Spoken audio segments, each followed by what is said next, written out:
हुआ।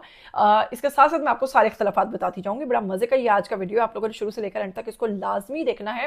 मैं आपको बताऊंगी कि कैसे इन माँ बेटी की सारी जो ये स्टोरी है इसका अब जो ड्रॉप सीन हुआ है वो कहाँ जाकर हुआ है।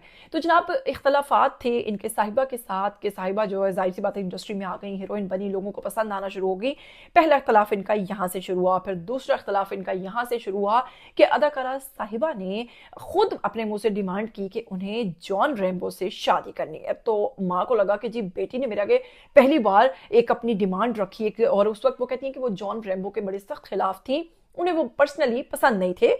और जाहिर सी बात है वो एक हीरोइन थी और फिर वो एक पीक पर थी, फिर बेटी भी पीक पर चली गई, तो उनसे जॉन रैम्बो भी बर्दाश्त नहीं हो रहे थे। दूसरा इख्तलाफ फिर इसके बाद बताऊंगी, निशो बेगम पाकिस्तानी इंडस्ट्री की जो उन्होंने बहुत सारी फिल्म्स की मशहूर हीरोइन थी। उन्होंने 1970 की दहाई में अपनी फिल्मी और करियर जो है उसका आगाज किया। निशो बेगम ने 150 से ज्यादा फिल्म्स के अंदर काम किया, अदाकारी के जौहर दिखाए। इनकी नुमाया कामों में इनकी जो फिल्म है रंगीला, फिर टाइगर गैंग, फूल मेरे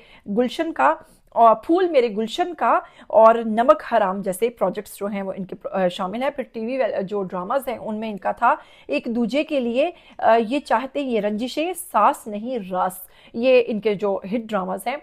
अब इनकी शादी की तरफ बढ़ते हैं तो आपको बताती चलूं कि निशो बेगम की जाती जिंदगी में मुतअद्दिद मोड़ आए और उन्होंने उनकी शादियों के हवाले से मैं आपको बताने लगी। पहली शादी उन्होंने इनाम रब्बानी नामी शख्स के साथ की। पहली शादी से उन्होंने जो अपनी हम जमात इनाम रब्बानी थे 1970 में उनकी शादी से इनकी बेटी साहिबा जो हैं वो पैदा हुई, और जो खुद एक मारूफ अदाकारा है। ये रिश्ता 1976 में तलाक पर आकर ख़त्म हो गया। यानी 1970 में शादी हुई, 1976 में ये तलाक पर आकर ख़त्म हो गया।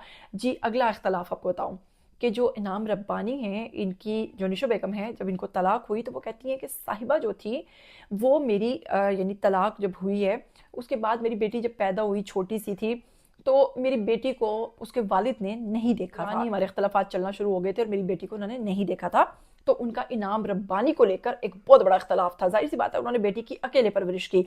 उसके बाद जनाब आपको याद होगा जी, अभी इसका जिक्र भी चले आगे चलकर करते हैं। निशो बेगम के इंटरव्यू में इतराफ़ किया कि पहली शादी में एतमाद के फुकदान और दीगर मसाइल और बीच में रिश्तेदारों की इन्वॉल्वमेंट बहुत ज़्यादा थी जिसने इस रिश्ते को ख़त्म किया। दूसरी शादी की बात करें तो उन्होंने शायर और गीतकार तस्लीम फजली जो हैं उनसे शादी की, जो कि 1978 में उनसे शादी हुई और 1982 में इनके इंतकाल पर ख़त्म हुई दूसरी शादी भी। फिर इनकी आ जाते हैं तीसरी शादी की तरफ, तो आपको बताती हूँ इन्होंने डायरेक्टर जमाल पाशा जो है उनसे 1986 में शादी की, और ये अज़वाजी रिश्ता 2019 में